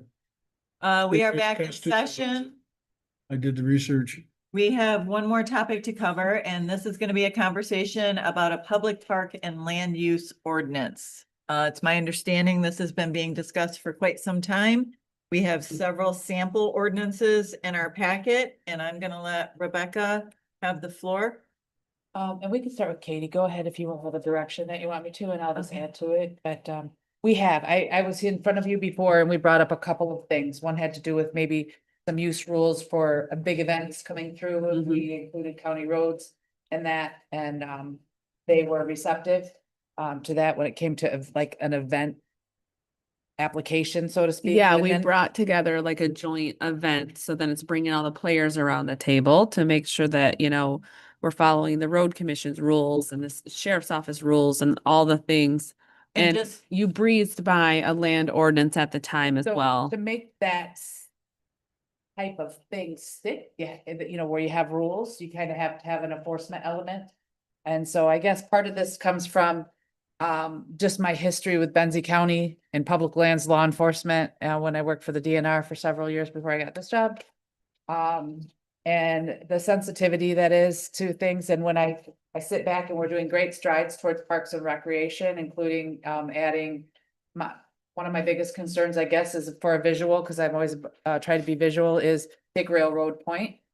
Kind of been a little secret. It isn't a secret anymore because you're gonna put a big old kayak station in there and public access, you know, you're going to direct people towards using a resource over there, which means more people are gonna become familiar. And I remember when nobody hardly knew anything about it, I was trying to figure out who owned it. We were trying to figure out who owned it. So I think this was even before transition. And me having, as a conservation officer, having to clean up diapers in camps and remove people and their vehicles from that particular beach. If you've never been down there, it's not what that's for, you know, and then it's like, well, all we can do is say leave, but I can't enforce state law there because it wasn't state land, and then it wasn't, you know, and so there was kind of this mix on in between, and the county didn't have any types of rules or ordinances. And I'm not a big fan of sign everywhere, the sign that's having rules or ordinances. However, when my job, I feel has to do with a bit of, you hear the word mitigation all the time, but mitigating issues that might happen in the future. Just based on, again, growth and tourism and the things that are in, already in Benzie County. And what can we do to manage those in the future? Because managing them after the fact, think of the pines, becomes controversial and something to that effect. So we have nothing on the books that say thou shalt not put a tent up behind animal control and live there. Now, there's nothing to stop somebody from doing that. There's nothing that stops anybody from camping for 21 days on the beach next to your brand new kayak station or driving their vehicle there, because you have no enforceable ordinance for any of your parklands or any of your county-owned lands. And so Katie, in your packet, put together some samples that I had drawn from, mostly counties. The county has the authority. You don't have a parks, I think we had this conversation. You have a parks committee, you do not have a parks commission. So you are the commission when it comes to that. There is statutes that say, you know, it shall be a misdemeanor or it shall be a civil infraction. So there's things to work through on that, and you're not gonna not decide those today. But when Katie and I had conversations, we thought, okay, maybe that is something that if that's the direction the board wants to go, to direct us to say, hey, we need to sit down either at Parks and Rec and take all those samples that you have and say, let's make a Benzie County sample and then progress it even more. Before we just kind of washed it over and you're like, yeah, okay, but there was no ever direction. But with some of the examples that we've been having lately, like there literally is a tent behind animal control right now. It's on private property, but there was a lot of phone calls about people living in there. So it's like, before it gets there, how do you manage it ahead of time? So we needed you to think about that for it. Not gonna go away. Right. And then some of the things too in the memo, you know, we're talking about risk mitigation and, you know, things like that. You know, who's responsible for these parks? What does that mean? Who's enforcing what? Can there be events? You know, what's the risk with allowing events? And so there's all these things that, you know, our parks are our precious lands and we're really not doing much to manage them. I mean, we depend on volunteers to help us, conservancy and such, but we don't have anything that's really setting those standards and setting those rules for what we want to see. And so we included just a few counties. There's others out there, of course. These are the ones that are near us. So I felt that they were most, you know, maybe most like us and what we would look like. Or their policies were readable and findable on the That internet. too. So I guess what we're looking for here today is one, to hear your feedback. Is this something we even want to approach and go down the rabbit hole of trying to manage what is happening and what's going on in our parks? And then two, if so, would you like Rebecca and I to work through Parks and Recreation to come up with this formal document, which eventually is going to come back to you for formal adoption? Yeah, I did serve on the Parks and Rec Committee when they were establishing rules for Railroad Point. And Mhm. I remember, I mean, I think there's gonna be with each, I'm not sure about Point Betsy, but like you mentioned, the Land Conservancy. Excuse me, they had to sign off. Everything had to be sent to them. And then they made modifications on their end. So I think this is a webbier situation. Well, and that's different because there's agreements. agreements in place with the Right. Conservancy for certain properties, and they're actually managing it on behalf of the county, is why they're signing off on it. So they would definitely need to be involved in this process because they've kind of been our people for a lot of Right. what is even happening at this current time. And that ordinance would formulate around that. Maybe it builds off of that. Maybe it's a complete different shift in direction. I don't know. Yeah, maybe it Um, helps them. Yeah, Right. I know. I think it's valuable. I think we have to have it. I think it reduces liability. Absolutely. And that's what we have a responsibility to do. And it looks overwhelming in your packet and it can be simplified once given direction, but we're just showing you just several examples. Some of them are pretty thick. Some of them are really simple. So I think there's a combination of something that can be held very specific to Benzie County. And I think the Parks and Rec team would have an idea about that. I know that like the trail, they caveat off the state for rules, there are very specific rules in state statute or state land statute for the Betsy Valley Trail. Mhm. And so, while it gets protections, you know, that doesn't say that onto the side or wherever we have that they can't camp next to it and then the conservation officer gets there and goes, well, technically they're not on the trail, so there's this loophole. So it just kind of helps. I think it They just can helps. do it in Crystal Lake area. My concern with this is leading to a full-time position. Yeah, I'm looking at this. Well, and we're not asking for parks enforcement. You just write in the ordinance that the county sheriff's office can write a ticket or tell somebody that they can't camp there. That agreeable with the sheriff. I think that's They were part of this questioning when it conversation. When it came to the trail. Right, so the ordinance in place for the trail, the state rules, as well as the Bigelow settlement specifically says that the sheriff's office will enforce the trail Along with the DNR. along with the Oh, there's- DNR. There's that, And it's not really happening by either party. So No. that's part of the conversation that This has is to not gonna happen. Go out and do it. It's what happens when something presents itself and you have no teeth to do anything except go, okay, have a nice day. but it would be a county ordinance that we would adopt of some sort. Yeah, much like the org. Policy administrative rule ordinance, yes, But only for county property. correct. Yes, So I So have, township parks wouldn't even be included. no. No. I have the Railroad Point rules on my computer. But once they made these back into, cause this was Annie.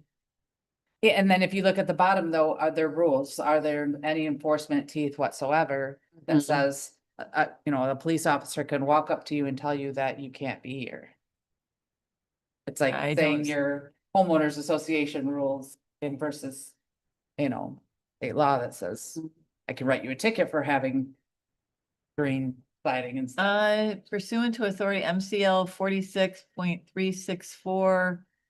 who violates any of these rules is guilty of a misdemeanor punishable by a fine of not more than $100 and cost of prosecution or by imprisonment for not more than 90 days or both. Yep, so that's the statute that allows county and regional parks to, that I said, the statute says that you can make it a misdemeanor and that's it. You could make it a felony and put anybody in prison for your rules. So that, So they are established at Good. Railroad Point, and there's a lot of things you can't do there. But this should be the model for and applied for all of our Mm-hmm. properties, I would think. yes, Mhm. I think that would be beneficial. But does everybody agree that this should go to the Parks and Rec to be developed?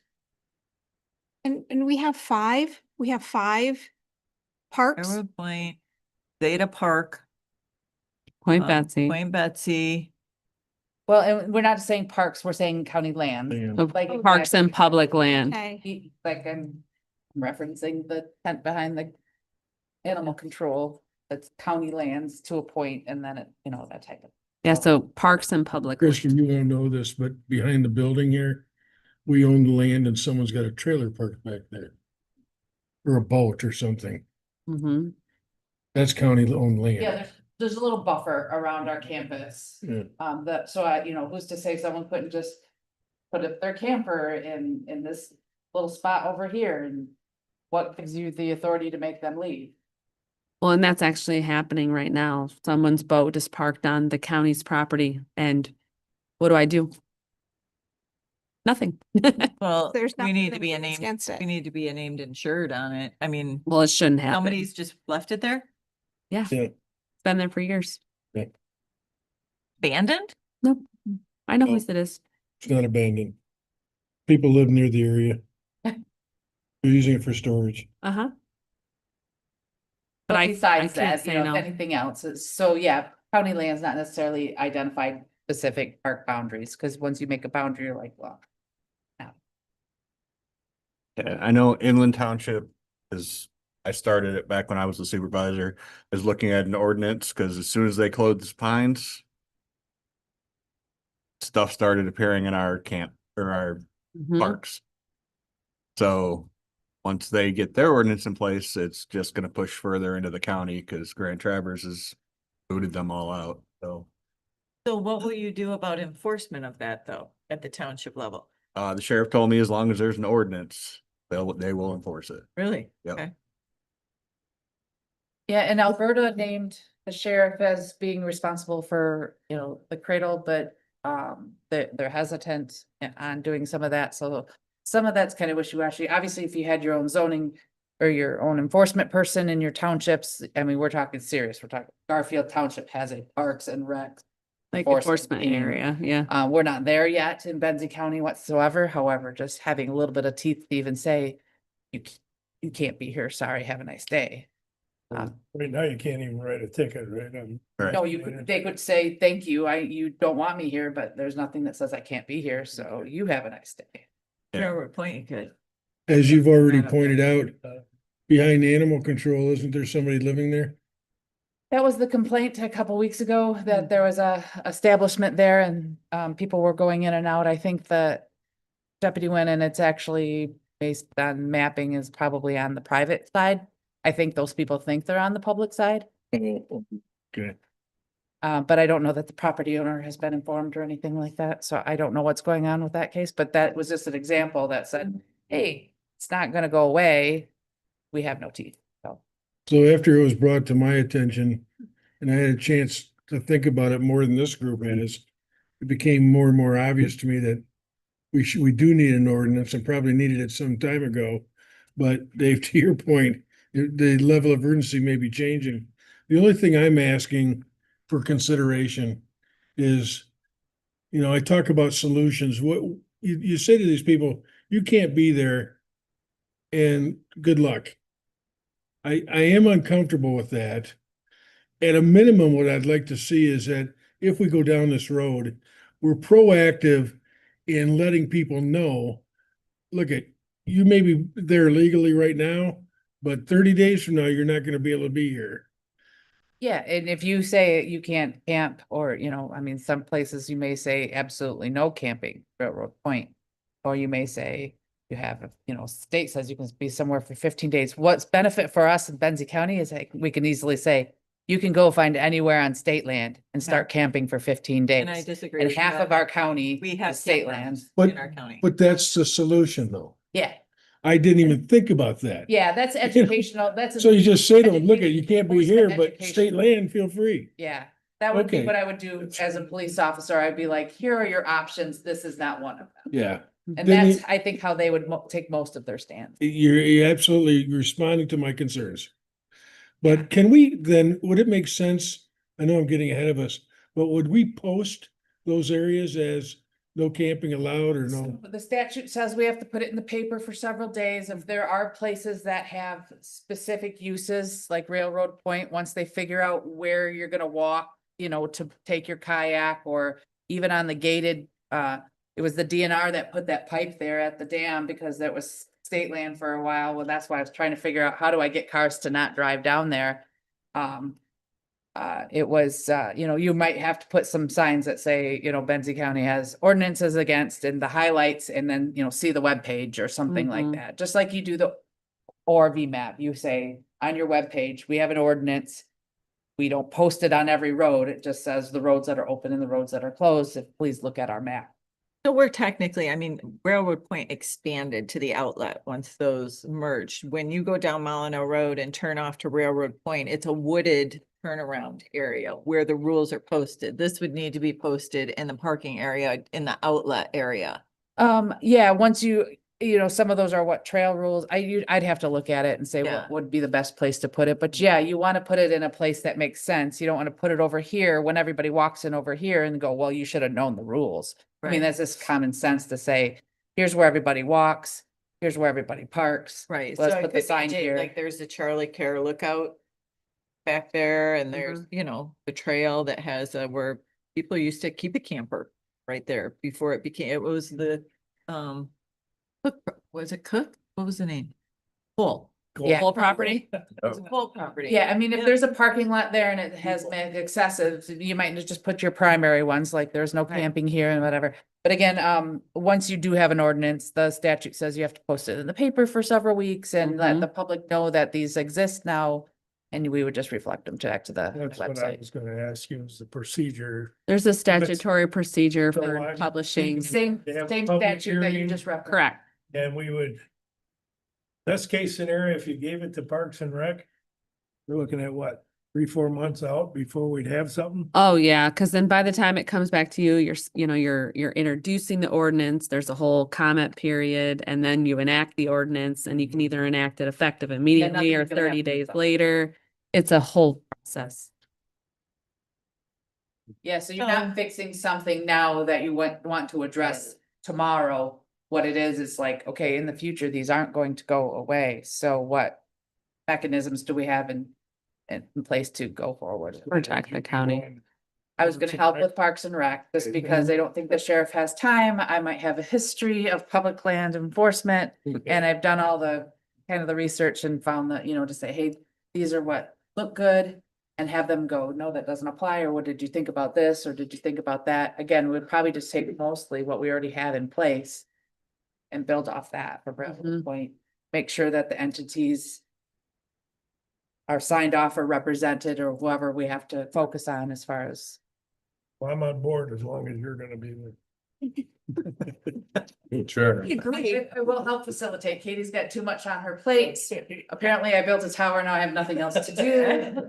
No, it's just one Now of you those gotta go things. move And it. again, why is it the emergency manager's job? Because again, I work for the county. We're mitigating problems, not necessarily emergencies or disasters, but things that we need to address in the future. Because again, I care about, Disaster. it could be a disaster. There are some disasters. Yes, Mhm. but yeah, we don't want fires, we don't want, spaces that we don't want, that are unhealthy and things like that, so, yeah. Dave, if I could, because you brought it up, has the township noticed an increase in people just camping in the town, like the township park? Well, we had the 40-acre trail park. And we haven't seen anybody camping in there, but there's definitely stuff left behind from people camping out there. Okay. And it's not, you know, family camping by any means. So it's not your RV with the slide out with air conditioning? No, no, it's tarps and liquor bottles and And the reason I mentioned here is, you know, we don't want to.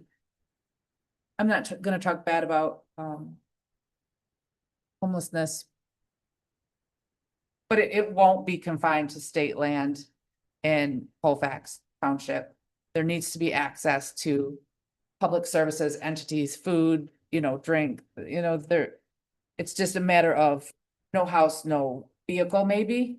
Not necessarily the fact that they don't have funds to be able to go to the store and take, you know, do those things. So we're not talking about remote, all that other stuff. That's why the Pines were so close to Traverse City, gave them access to those services that they could get to. So to speak, so. Probably should alert the townships in case they're not even thinking about it.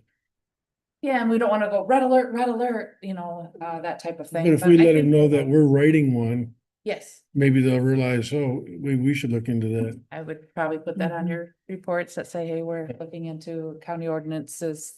Or provide a sample that mirrors what the county's putting in place, so they could be uniform. Township would be a Yeah, perfect target. Yep, and we'd probably Camping it'd up be part of behind the my friggin' process, house. notifying everybody that it's in place, this is what it It looks. can't be in their house. So direction, obviously, because there is no Parks Commission, it is the Board Commission. Directing, I guess, the Parks Committee is gonna wanna hear that you've directed them to work with Katie and I, or me, or whoever, on drafting something similar that expands not just Railroad Point, but all of the lands that. Go forward, my child. Do you want that in a Who's on Parks and motion? Rec Do we need Committee? that I in a don't- motion? what form? happens. Okay. I just Okay. want them to see that I don't just walk in and I'm like, hi, my name's Becky. I Yeah. need you to do this I'll today. stand They're up. like, who Do are we you? have a consensus? Yes. Yes.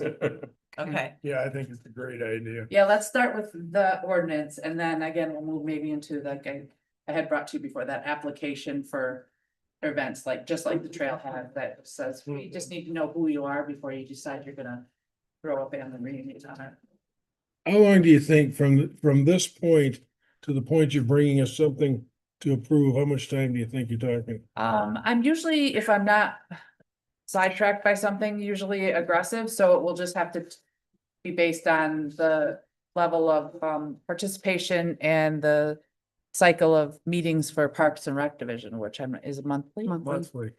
I mean, do you think you're talking October? That would be my latest. I think I can get it Latest. done before that. Because I'm all about deadlines. Yeah, and so once it comes So to you said you, August? August. and once it comes to you, it's gonna be, 60-ish days before anything is, Yeah, fully there's that fully statutory adopted. process of posting it and letting the public know, and if there's a public hearing process, and we'll research that so that we know what we have to do I'm sure there by is. then. Right. What I'll be working with Parks and Rec will just be how it reads, do we want this rule? Oh, Macomb has this. Did we ever think about that? No, Kent has this. Well, we don't need that, that type of stuff. And I think half of it's drafted with the railroad point stuff. Couple extra things. That's the one you were looking at. Yeah, take advantage Yeah. of the fact that it's open. We're gonna open it up and be able to fix if there was anything missing on the railroad point one and make it. Yeah, in July of over-encompassing. 2019, we actually, as a board, passed a resolution adopting rules and regulations for the Railroad Point Natural Area, July 2019, which is a document. I can get the exact date if you want it. So Benzie would County this Clerk- encompass the road commission's property over there too? Is that Yeah. county owned property? No, it's owned by the road It's commission. owned by the road commission. We. They want to get rid of it. Oh, you could ask them if they wanted to, we would identify what the definition of county owned Yeah. property is. Because think about the land bank. I mean, they own property, that acreage, isn't it an inland? Used to be a junkyard that they'll never be able to get rid of because there's so much under the ground. Oh, That's- that's the county's property. Right, it's Yeah. county property. Yeah. So that would be. So, do we use, when we would run it by legal Oh. counsel, so is it county owned, is it county controlled, is it county, what do we have to put that makes it where we have, again, just some enforcement efforts, they thou shall not here. Rhonda, when was that in 2019 again? Let me get the date on the bottom. July 9th? We, oh, please. Resolution, the rules on it. Yeah, I was gonna. Yeah, the rules were separate. This is the resolution and it was signed on. Oh, I just have the copy that's supposed to be signed. Don't have the final. July of 2019, that's all I have. gonna be asking you guys. I know. Hey, Rebecca, while Yeah, you're because doing it's not on something the like this, agenda at that time. would it make sense to incorporate how people leave their trash around too? Or is Yeah, that there was- That's complicated? addressed in these rules. It would, yeah. yeah, it would all be encompassing. It would be, use of the property for events, camping, trash removal, leaving your own personal items. It would be, Loud noises. loud noises, just general things, Can you- It's not just about you can't camp there. No, correct. It's all yeah. encompassing. Just kind Okay. of public land use rules. Actually, those rules in 2019 amended rules in 2014 that were already established. Oh, okay. So that's way before me. So we'll have to, Yeah. the clerks have to The pull Tammy that. World will have to look for those. Yep. What I'm looking for are the rules that were established, Question? or maybe the resolution. catch him? Okay. Yeah, because I. Christie, did you have? Yeah, I already. Just add it to I her already file. talked When to she her. does the minutes, she can be like, oh, guess I gotta find. it. All right, do you have clear direction? Yes, ma'am. Thank you. Thank you so much. Appreciate you being willing to be involved in this. As per usual. You spoil us. Hey,